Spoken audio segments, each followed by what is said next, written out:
이번 강의는 인간관계에 대한 이야기를 해보도록 하겠습니다. 인간의 성공의 비결은 무엇일까? 행복의 비결은 무엇일까요? 행복의 비결, 성공의 비결에 대한, 성공의 조건에 대한 여러 연구들이 있는데요. 그 중에 하나를 소개를 좀 해드리도록 하겠습니다.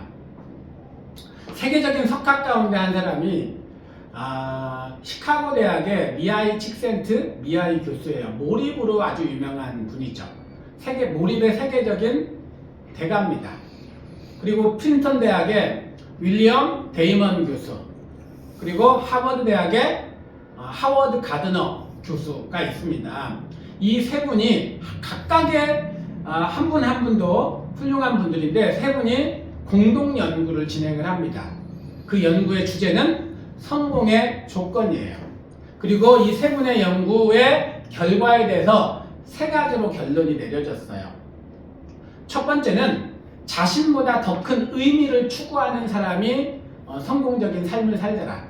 공동체 의식을 갖는 사람이, 그러니까 기여하는 삶을 사는 사람이 성공적인 삶을 살더라. 그리고 두 번째가 뭐냐면 일과 삶의 균형, 밸런싱을 이야기하면서 가족관계를 이야기합니다. 가족관계에서 성공하는 사람이 성공한다라는 겁니다.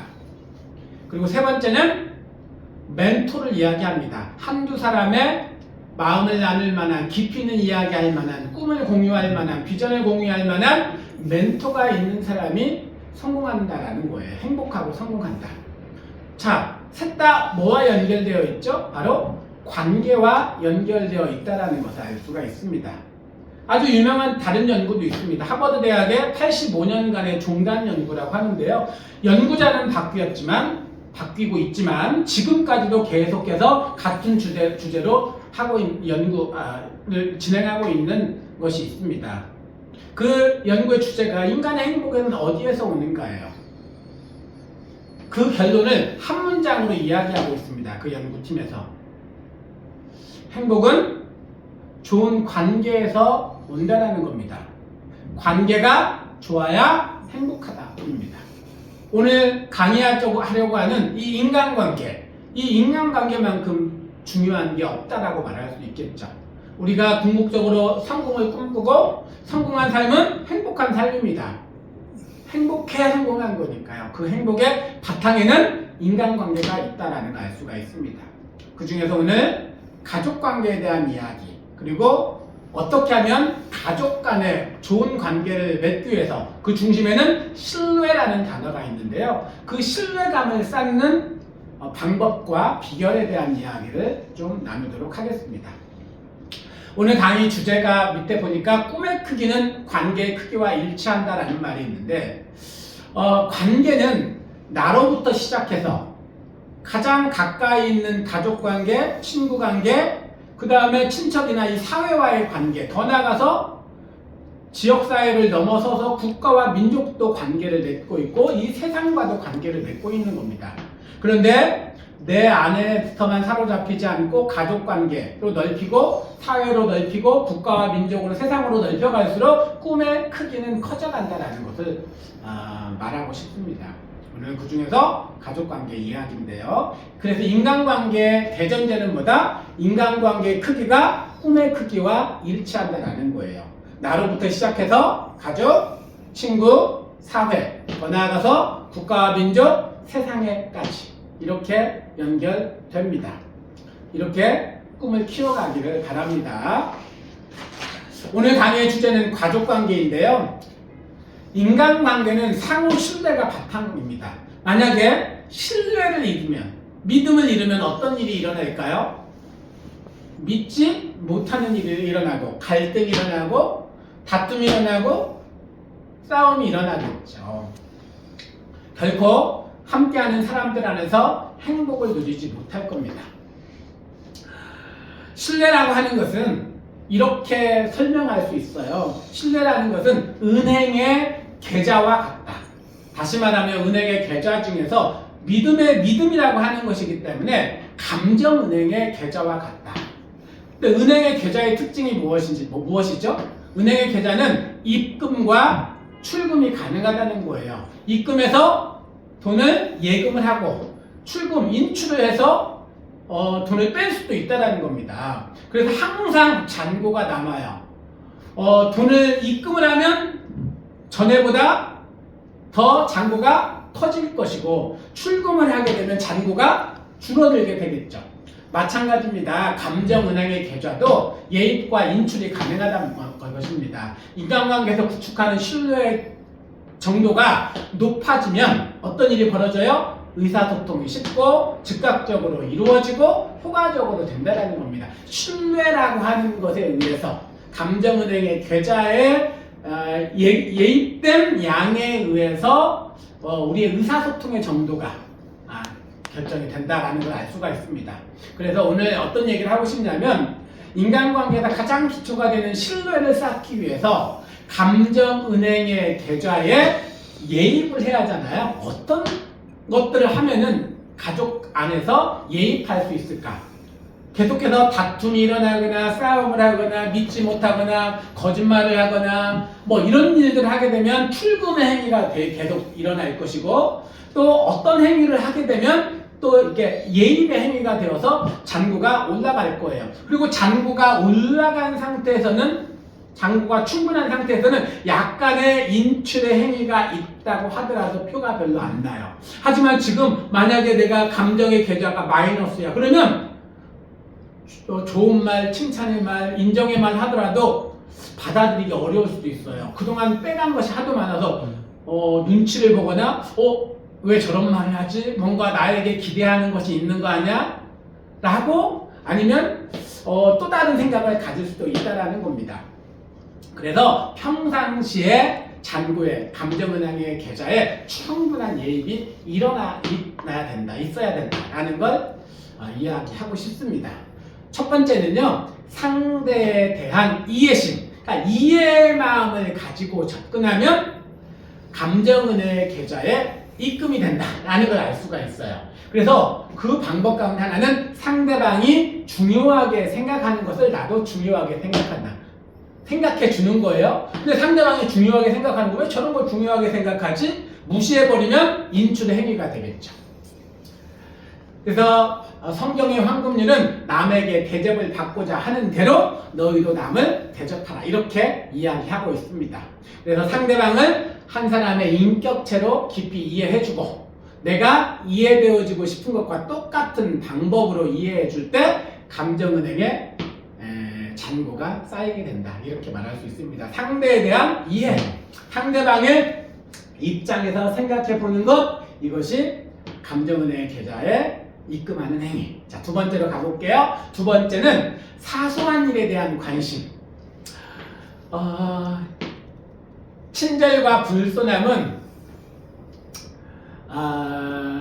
친절과 공손함은 예입이고요. 불친절, 무례 등은 커다란 인출 행위입니다. 저도 집에서 가족들이 있잖아요. 지난주가 가족 중에서 결혼기념일이었는데 결혼기념일일 때 뭘 해줄까 물어봤습니다. 뭘 선물해줄까? 꽃다발을 하나 해줄까? 그랬더니 그런 것을 약간 아내가 실리적이라서 꽃다발 받는 것보다는 그냥 마음을 다른 것으로 해주는 걸 좋아합니다. 그걸 알기 때문에 어떻게 했냐면 장미꽃 한 송이를 좀 예쁘게 포장을 했습니다. 한 송이를 줬는데 한 송이를 가지고도 100송이의 효과를 냈지 않았나 라고 저는 이제 생각을 해봤는데요. 그렇게 그 어떤 일에 대해서 어떤 중요하게 생각하는 어떤 것들, 그 다음에 또 어떤 때는 사소해 보이는 그런 것에도 관심을 갖고 관심을 가져주는 것, 이런 것들이 이제 입금의 행위가, 그래서는 예입을 좀 해놓은 것 같습니다. 사람들은 상처받기 쉽고 내적으로 민감합니다. 그래서 작은 관심을 가져줄 때 신뢰가 쌓입니다. 그래서 감정은행의 계좌에 쌓여서 나중에 약간의 인출이 되더라도 그것을 이해받을 수 있는 그런 예입의 행위가 되는 겁니다. 그리고 칭찬해주는 것도 매우 좋은 방법이에요. 칭찬해주는 것은 다 그 사람의 특별한 특기나 장기를 찾으라는 것이 아닙니다. 칭찬의 가장 중요한 건 뭐냐면 알아주는 겁니다. 알아주는 것. 그 사람이 했던 어떤 것에 대해서 너 이렇게 했구나, 이렇게 행동했네, 이거 참 좋아 보이네? 라고 있는 그것을 인정해주는 것, 알아주는 것, 이런 것이 칭찬의 가장 좋은 방법입니다. 그것만으로도 충분하다. 이것이 예의 바른 두 번째 방법입니다. 자, 세 번째 방법은 약속을 지키는 거예요. 책임을 지고 약속을 지키는 것은 굉장히 강력한 예의의 행위입니다. 반대로 약속을 해놓고 약속을 어겨, 그것은 중대한 인출 행위예요. 그래서 저는 가능하면 약속을 남발하지 말아라. 왜냐하면 모든 신뢰가 깨지고 갈등이 일어나는 것은 약속을 지키지 않아서 그러거든요. 그러니까 가능하면 약속을 덜 하는 것이 신뢰를 지킬 수 있는 방법 가운데 하나입니다. 그리고 약속을 했으면 반드시 지켜라. 근데 보통 사람들이 어떤 자리에 가거나 분위기나 상황이 만들어지면 이렇게 공수표를 남발을 합니다. 지키지 못할 약속을 막 해요. 이렇게 하면은 내가 나중에 이렇게 해줄게. 그렇게 말해놓고 나중에는 그렇게 한 말 자체를 잊어버립니다. 그런데 들은 사람, 받는 사람은 항상 다 기억하거든요. 말한 사람은 잊어버려도. 그래서 함부로 약속을 하면 안 됩니다. 그리고 약속을 한 거에 대해서는 반드시 지켜라. 지키지 못할 약속은 하지 않겠다는 결심을 하십시오. 약속은 가능하면 드물게 하고 조심스럽게 하십시오. 이것이 나의 신뢰도를 높이는 방법 가운데 하나입니다. 약속한 후에 예기치 않은 상황이 발생해서 약속을 지키지 못한 상황이 오면 어떻게든 지키는 게 가장 좋지만, 그렇지 않으면 상대방에게 상황을 설명하고 연기해 주거나 아니면 사과를 해야 됩니다. 반드시요. 그리고 상대방의 허락을 맡아야 돼요. 그것이 신뢰를 쌓는 방법입니다. 세 번째는 약속 지키기입니다. 자, 네 번째로 가볼게요. 네 번째는 기대의 명확화. 말이 조금 어려운데요. 관계 속에서는 항상 서로에 대한 기대감의 정도가 있습니다. 그런데 그 기대감의 정도가 차이가 난다는 거예요. 어떤 사람은 그 상대방에게 100을 바라는데 상대방은 저 사람이 50 정도면 돼 라고 그러면 50이라는 차이가 항상 생기게 됩니다. 그 기대감을 명확하게 해줘야 돼요. 그것 때문에 갈등이 많이 생기는데, 우리 아이들 같은 경우에는 엄마 시험이 끝났는데 컴퓨터 게임 조금만 할게. 그래, 조금만 해. 이 조금이라는 것이 기대죠. 서로에 대한 기대인데 명확하지 않죠. 아이는 2시간을, 그 조금만 속에는 2시간이 담겨져 있는데 엄마는 30분이거든요. 그러면 어떤 일이 벌어질까요? 30분이 지난 다음에는 엄마의 잔소리가 시작되겠죠. 근데 아이는 뭐라고 답할까요? 엄마 이제 30분 했는데 왜 자꾸 또 잔소리를 해? 이렇게 하겠죠. 갈등이 일어나는 겁니다. 명확하게 기대를 명확하게 한다는 것은 처음에 시작할 때부터 엄마는 오늘 한 30분쯤 했으면 좋겠어 라고 이야기를 하는 것이 좋습니다. 그러면 아이가 이야기하겠죠. 30분 너무 짧아 엄마. 2시간은 해야지. 2시간 너무 길어. 그러면 어느 정도에서 합의점 1시간 반, 1시간, 오늘 1시간으로 하자. 그래도 1시간까지. 그러면 서로 기대가 명확하기 때문에 만약에 그것을 약속을 지키지 않으면 약속한 거에 대해서는 아이들도, 사춘기 아이들까지도 지키려고 노력한다라는 거예요. 그래서 서로의 기대를 명확하게 할 때 갈등을 줄이고, 그 갈등이 없어지면 신뢰감은 자연적으로 높아진다. 그래서 모든 대인관계의 어려움은 역할과 목표에 대한 갈등 혹은 애매한 기대 때문에 발생합니다. 애매한 기대, 그러니까 명확하게 선명하게 서로 관계 속에서, 대화 속에서 그 합의점을 찾아내는 것이 신뢰감을 높이는 방법이다. 새로운 상황에 직면할 때마다 자기에게 부과되는 기대를 파악해야 한다. 그럼 나에게 기대하는 것이 얼마인지 잘 모르겠으면, 명확하지 않으면 물어봐서 그 지점을 설정을 하는 게 좋습니다. 부모님도 마찬가지고 선생님도 마찬가지고 아이들, 여러분도 마찬가지로 부모님에게 그렇게 나의 기대를 명확하게 이야기하는 연습을 하시기 바랍니다. 기대를 분명히 하고 사전에 의견 차이를 해결하고 원활한 의사소통을 통하여 신뢰의 잔고를 쌓을 수 있습니다. 네 번째는 서로 간의 기대를 명확하게 하라.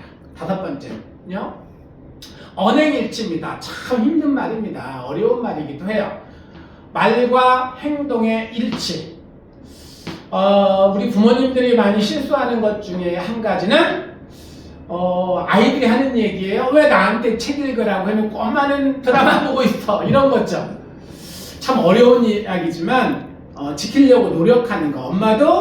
엄마나 부모님이나 선생님이나 마찬가지인데요. 아이들은 부모님의 혹은 선생님의 뒷모습을 보고 자라거든요.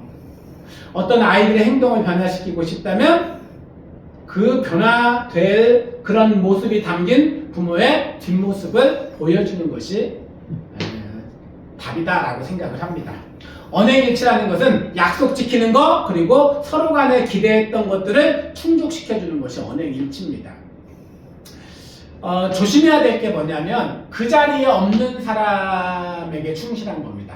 다른 사람과 이야기한 비밀을 지키는 거예요. 그래서 다른 제3자가 없는 자리에서 남 얘기를 하거나 남 얘기도 좋은 얘기는 괜찮지만 험담을 하거나 이런 것들은 언행일치에 대비돼 반대되는 행동이기 때문에 신뢰의 장구가 깨집니다. 왜냐하면 나중에 그 사람에 대해서 그 사람도 다른 데 가서 이야기할 수 있다라고 생각하기 때문에 그래요. 언행일치는 다른 사람을 기만에 속이지 않고 교활하게 대하지 않고 그리고 인간의 존엄성을 깎아내리지 않는 것이 언행일치에 담겨져 있는 의미다. 그래서 말과 행동의 일치가 신뢰를 쌓는 5번째 방법입니다. 6번째로 얘기할게요. 앞에 5가지보다 더 훨씬 더 강력한 예의의 행위입니다. 진지한 사과입니다. 앞에 5가지를 다 모은 것보다 더 강력할 수도 있어요. 잘못한 게 있을 때 반드시 진지하게 마음을 담아서 사과를 해야 합니다. 사과에는 꼭 필요한 것이 있죠. 내가 무엇을 잘못했는지를 이야기하라.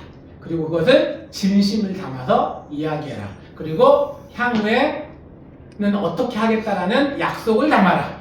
이것이 진지한 사과에 담겨져 있는 내용이에요. 3가지를 반드시 담아야 됩니다. 신뢰의 감정에 대한 커다란 예입은 진지한 사과의 말로부터 나옵니다. 제 잘못이었습니다. 무례를 범해서 죄송합니다. 잘못된 행동을 했습니다. 진심으로 사과드립니다. 여기에는 이제 진심에 담겨진 이런 내용도 있지만 앞으로는 이렇게 하겠습니다. 혹은 앞쪽에는 제가 이런 것들을 잘못했습니다. 이런 내용들이 들어가 있어야 된다는 거예요. 사과는 굉장히 큰 용기를 필요로 합니다. 그래서 용기가 없는 사람은 자존심 장감이 약한 사람은 사과를 하기가 매우 어렵다고 합니다. 그래서 큰 용기를 가진 사람이고 자존감을 가진 사람이 바로 사과하는 사람입니다. 자신의 감정을 지배하고 내적인 안정감이 있을 때 사과가 가능하고요. 그러나 반복되는 사과는 불성실함으로 받아들여져서 또 인출의 행위가 되기 때문에 사과를 반복하는 것은 좋은 건 아닙니다. 정말 잘못했을 때 사과하고 그 다음에 반복하지 않겠다라는 마음으로 살아가야 됩니다.